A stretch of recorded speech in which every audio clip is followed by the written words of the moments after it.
Alhamdulillah kita kembali ke Assalamualaikum dan kita nak berbicara berkaitan dengan projek singgah sedekah pertubuhan KAB. Mesti penonton tertanya-tanya kan, projek singgah sedekah macam menarik je. Mungkin kita boleh tambahkan kita punya saham akhirat ni. InsyaAllah kita nak bersama dengan Ustaz Rizal Ali yang merupakan pengurus pertubuhan KAB. Assalamualaikum Ustaz. Waalaikumsalam warahmatullahi. Sihat Ustaz? Alhamdulillah sihat. Orang tua macam ni lah Hanan. Akbar. Kali terakhir saya bertemu Ustaz, waktu tu ada projek CSR TV Hijrah Piatik. Ya, betul. Ustaz turun sekali. Oh, semangat Ustaz time tu. Masya Allah kan.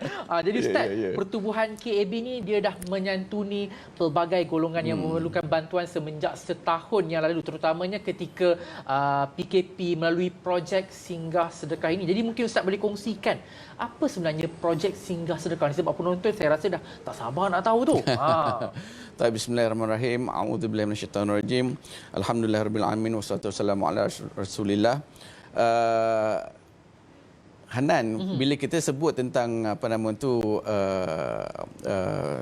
singgah sedekah ni, bila kita sebut tentang sedekah ni, yang terlintas dalam kepala kita sebenarnya adalah apa, Hanan? Kalau kita sedekah ni apa dia? Sedekah mungkin ialah kita sumbangkan duit, selalunya duit Ustaz kan. Bila kita sebut sedekah, Nabi SAW dia tidak mengahadkan sedekah itu dengan material. Nabi SAW meletakkan sedekah itu sehingga Nabi kata senyum pun sedekah, buat baik kepada isteri pun sedekah. Jadi sedekah ni apa? Sedekah ni adalah berkongsi kebaikan. Kita kena faham dari sudut itu.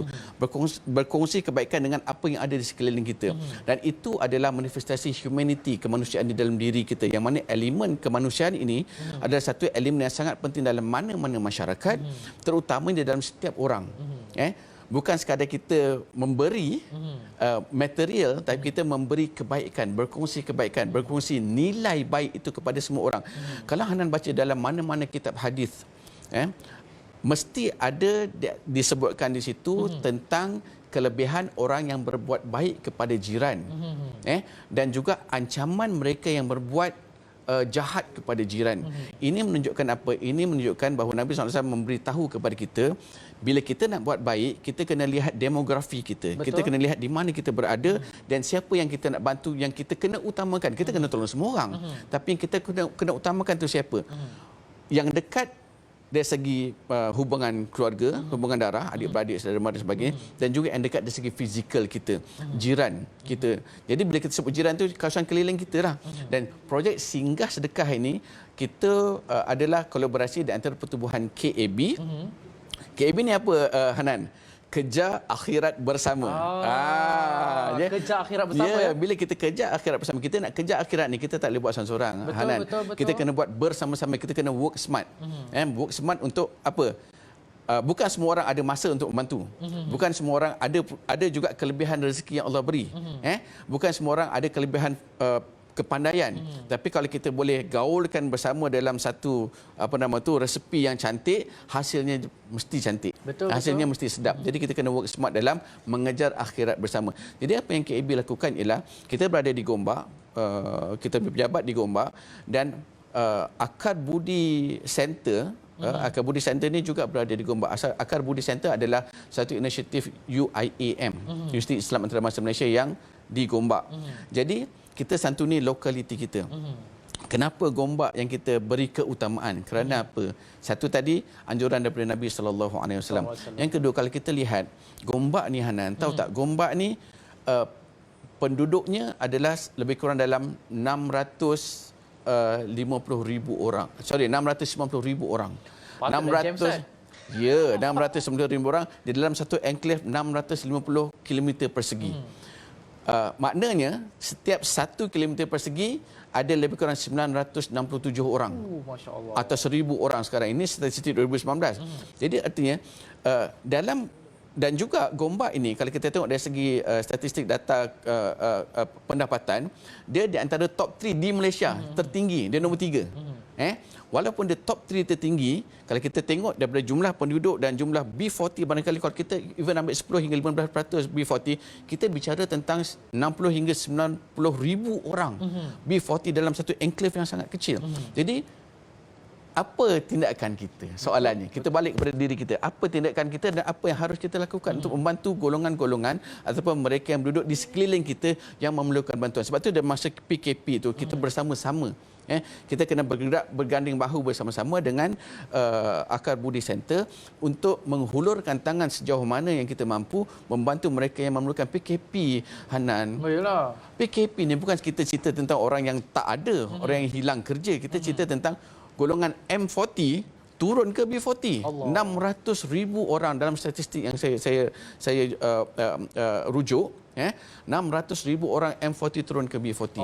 Kalau kita katakan sebahagian berada di atas Gombak, mereka juga terkesan. Apatah lagi yang B40 pada tingkatan B40 ni ada 4 tingkat. B1, B2, B3, B4. Yang duduk kat B1, B2. Dah lah PKP kan, pendapatan berkurang atau hilang dan sebagainya. Jadi apa yang kita lakukan? Takkan duduk je tengok kesian menitik air mata je. Apa kita kena buat? So, apa kita lakukan? Kita bersama-sama mewar-warkan bersama-sama untuk masyarakat menyumbang seperti saya work smart tadi tu. Jadi you sumbang, kita sama-sama dengan Akar Budi Center untuk memperkasakan mereka, bukan sekadar sebab inisiatif Akar Budi Center bukan sekadar memberi makanan. Bukan sekadar ada juga dalam inisiatif itu, contohnya jarum emas. Projek jarum emas ini satu projek memperkasakan kemahiran menjahit di kalangan golongan asnaf ini supaya mereka boleh berdikari. Dan hasil beg tangan yang dihasilkan itu boleh dijual dan dia berkualiti. Kualiti yang tinggi dan mereka dilatih untuk buat itu. Ada juga contohnya inisiatif jemari hijau untuk bercucuk tanam. Sekurang-kurangnya kalau dia boleh tanam tomato ke bendi ke apa ke, tak payah pergi kedai. Tak payah beli dah. Tak payah beli dah. Jadi itu di antara pemerkasaan yang kita lakukan. Di samping kita memberi makanan, takkan beri makanan sekali bagi je habis. Tapi kemahiran itu maknanya kita bukan bagi ikan je. Kita bagi dengan jor-joran dia sekali kan.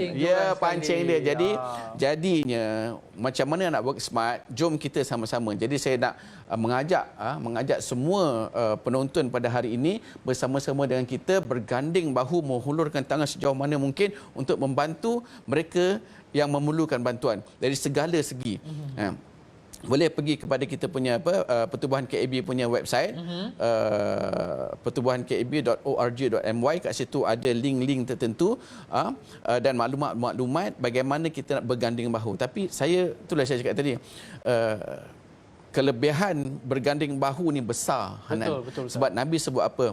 Man yassara ala mu'asrin yassarallahu alaihi fid dunya wal akhirah. Hadis ni sahih. Barang siapa yang memudahkan orang yang susah, memberi kemudahan orang yang susah, Allah Ta'ala akan beri kemudahan kepada dia di dunia dan akhirat. Tak saya tunggu ke akhirat. Maknanya pahala balasan itu di dunia dah dapat dah. Man yassara ala mu'asrin yassarallahu fid dunya wal akhirah. Kemudian Allah kata lagi, wallahu fi auni al-abdi maka al-abdu fi auni akhihi. Allah Ta'ala akan sentiasa membantu seorang hamba selagi mana dia membantu hamba yang lain. Betul. Jadi untuk mendapatkan pertolongan yang maha agung daripada Tuhan pencipta alam, caranya Nabi dah tunjukkan bantu orang lain. Jadi saya mengajak semua orang untuk kita sama-sama work smart, kejar akhirat bersama. Mari kita berganding bahu membantu mereka. InsyaAllah. Itu dia. Sebab yelah Ustaz, kita tak naklah masuk ke syurga ni seorang-seorang kan. Kita nak masuk ke syurga ni dengan ahli keluarga kita, jiran kita yang kita kenal yang baik dengan kita. Sebab itulah Pertubuhan KAB ini merupakan satu platform yang baik untuk penonton semua untuk melakukan lebih banyak amal ibadah, insyaAllah. Jadi cepat-cepat berganding bahu bersama Pertubuhan KAB untuk kita dapat membantu lebih ramai lagi, insyaAllah. Jadi Ustaz, terima kasih banyak kerana mewar-warkan satu platform yang saya kira banyak manfaat kepada penonton setia TV Al-Jahid. Kita nak berhenti